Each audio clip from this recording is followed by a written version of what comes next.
Spain is back in the front line of the Eurozone crisis. Once again, the Madrid government is under pressure to make tough choices, much to the increasing anger of many Spaniards who've taken to the streets. Is economic crisis turning into constitutional crisis? Could this see the breakup of Spain itself? There is a concern in Spain, I think, that the economic situation is going to continue to worsen next year. There's a sort of difference between the slight optimism of the government's economic assumptions and what Spanish business people and Spanish workers actually feel the situation is. I don't think anyone is particularly optimistic that we're going to see a recovery anytime soon.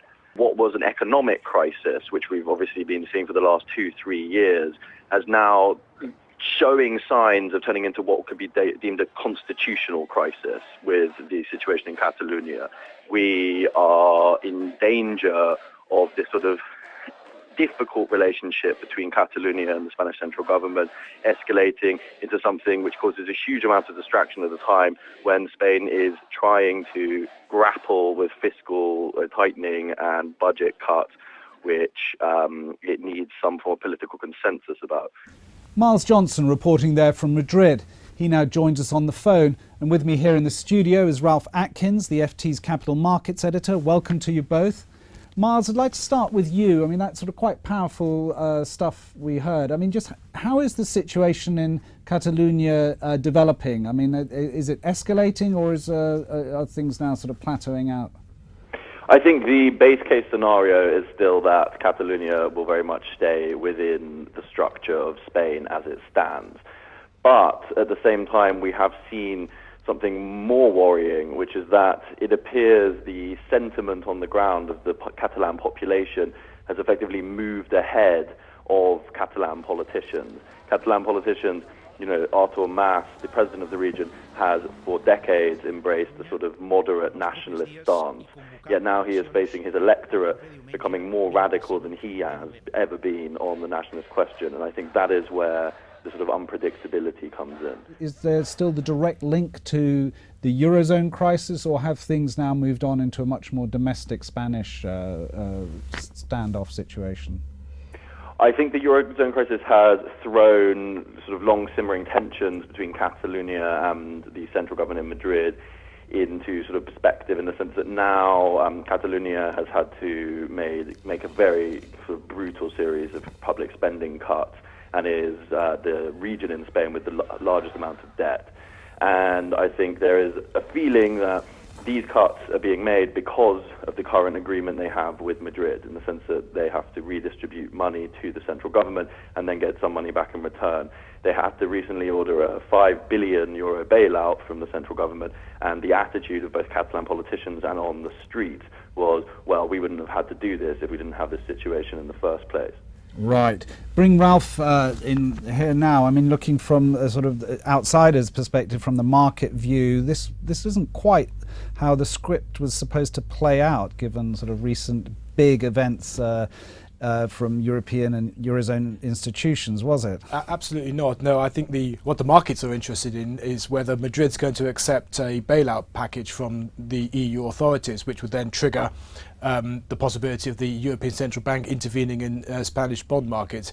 What we're seeing, as you can see in the chart, is a very deep recession, although not as deep as 2009, but still a worrying recession in Spain. And the big fear is that we have a recovery projected. Whether that actually materialises is yet to be seen, of course. But the critical thing we've all been watching, I think we have another chart that illustrates this, is there we go. Absolutely, the bond market. What we've seen is since July, we've seen a very steep fall in the Spanish yields. Good news there. That's good news there, but that's predicated on the assumption that the ECB is going to come in and help Spain, and that depends on events in Spain and decision by the Madrid government. And you can see we start to see it creeping back up again more recently. Okay, and just finally with the last chart there, that's of from the stock markets in yes, Madrid. You can see how impressive the share rally was over the summer from May or from July. Very steep increase. That could be at risk, though, if there isn't progress soon. So just to recap, what you're saying is at the moment, from the market point of view, while there's some nervousness creeping in now, it's broadly positive, predicated, as you say, on action in absolutely. Madrid. The assumption in the markets is that Spain will go for this bailout, and I'm not quite so sure if it's so clear in Madrid. Well, Miles, can you ask you there? There's been a lot of talk that the government is rumoured to be going for a bailout, but actually doesn't want to. What's going on?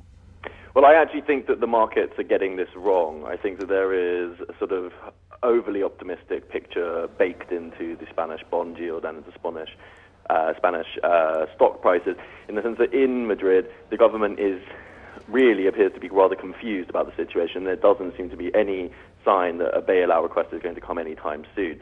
We have three key issues for the government. One is that Germany has increasingly been vocal about the fact that Spain does not need a bailout right now and should not take one unless it absolutely needs to. The second thing is that the government in Madrid feels that the European Commission is, quote-unquote, sort of changing the rules of the game and asking them to do new reforms which they hadn't asked for before.